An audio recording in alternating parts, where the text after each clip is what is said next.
Hello అండి, welcome back to my channel Lucky and Shri.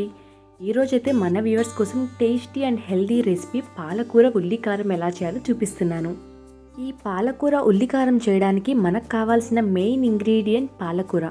So నేను ఇక్కడ 3 కట్టలు పాలకూర తీసుకొని వలుచుకొని నీట్గా 2-3 టైమ్స్ వాటర్తో క్లీన్ చేసుకున్నాను. ఆ తర్వాత ఈ పాలకూరని మనం ఇలా చిన్న చిన్న పీసెస్ లాగా కట్ చేసుకోవాలి. యాక్చువల్లీ చాలామందికి పాలకూర నచ్చదు. పాలకూర నచ్చని వాళ్ళు ఒక్కసారి ఈ వీడియోలో నేను చూపిస్తున్న రెసిపీ ట్రై చేయండి, డెఫినెట్గా నచ్చుతుంది. ఈ రెసిపీ మనకి కర్రీస్లోకే కాదు టిఫిన్స్లోకి కూడా చాలా బాగుంటుంది.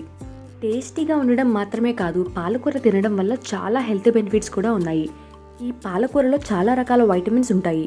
వైటమిన్ ఏ, ఈ, సి, అలానే జింక్, మెగ్నీషియం, ఇలా చాలా రకాల న్యూట్రియంట్స్ ఉంటాయి. ఇన్ని రకాల న్యూట్రియంట్స్ ఉన్నాయి కాబట్టి ఇది మన హార్ట్ హెల్త్కి, ఐ హెల్త్కి, డైజెషన్కి, అలానే స్కిన్ హెల్త్కి, ఇలా చాలా రకాల వాటికి యూజ్ అవుతుంది. ఇన్ని హెల్త్ బెనిఫిట్స్ ఉన్నాయి కాబట్టి పాలకూరని మనం అట్లీస్ట్ వీక్లీ వన్స్ అయినా తినాలి.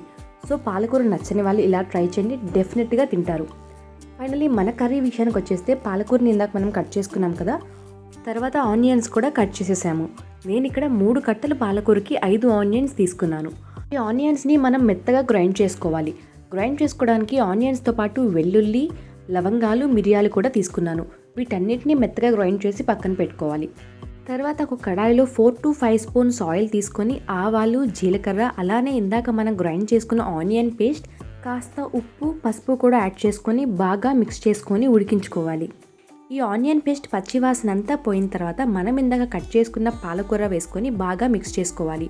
ఆ తర్వాత దీన్ని ఒక 5-10 మినిట్స్ అలా వదిలేసేయాలి. ఈ ఆకుకూరలోంచి వాటర్ వస్తుంది. ఆ వాటర్తోనే మన ఆకుకూర మోస్ట్లీ కుక్ అయిపోతుంది.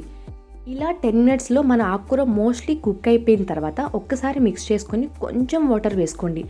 మరీ ఎక్కువ వాటర్ వేసుకుంటే కర్రీ టేస్ట్ పాడైపోతుంది. కొంచెం వాటర్ సరిపోతుంది. ఇలా కొంచెం వాటర్ వేసుకొని బాగా మిక్స్ చేసేసుకొని కొంచెం కారం కూడా ఇందులో యాడ్ చేసేసుకొని ఒక 5-10 మినిట్స్ అలా వదిలేసేయాలి. ఇది 5-10 మినిట్స్లో బాగా దగ్గర పడిపోతుంది. అలా దగ్గర పడేంత వరకు అలా వదిలేసి మధ్య మధ్యలో కాస్త మిక్స్ చేసుకుంటూ ఉండాలి, లేకపోతే లైట్గా అడుగంటుతుంది. యాక్చువల్లీ నేనైతే ఇక్కడ ఇనుప బండట్లో చేస్తున్నాను. ఇనుప బండట్లో చేస్తే మరీ అంత అడిగేయమంటదు. అలా కాకుండా అల్యూమినియం బండలో చేస్తే కాస్త అడుగంటుతుంది. మీరైతే కొంచెం ఎక్కువగా కలుపుతూ ఉండాలి. 10 మినిట్స్ తర్వాత మన కర్రీ ఇలా దగ్గర పడిపోతుంది. ఇలా దగ్గర పడిన తర్వాత ఆపేసుకొని మన సర్వింగ్ బౌల్లోకి ట్రాన్స్ఫర్ చేసేసుకోవాలి. అంతేనండి, 15 మినిట్స్లో మన టేస్టీ అండ్ హెల్దీ పాలకూర ఉల్లికారం రెడీ అయిపోతుంది. ఇది రైస్లోకి, చపాతీలోకి, రోటీలోకి, అన్నింటిలోకి చాలా బాగుంటుంది. మనం చపాతీలోకి ఈ పాలకూర ఉల్లికారం తినేటప్పుడు నంచుకోవడానికి ఆనియన్స్ కానీ ఉన్నాయంటే టేస్ట్ ఇంకా అదిరిపోతుంది. మిస్ అవ్వకుండా మీరు కూడా ఈ రెసిపీని ట్రై చేయండి. ఎలా వచ్చిందో కమెంట్ చేయండి. Thank you for watching.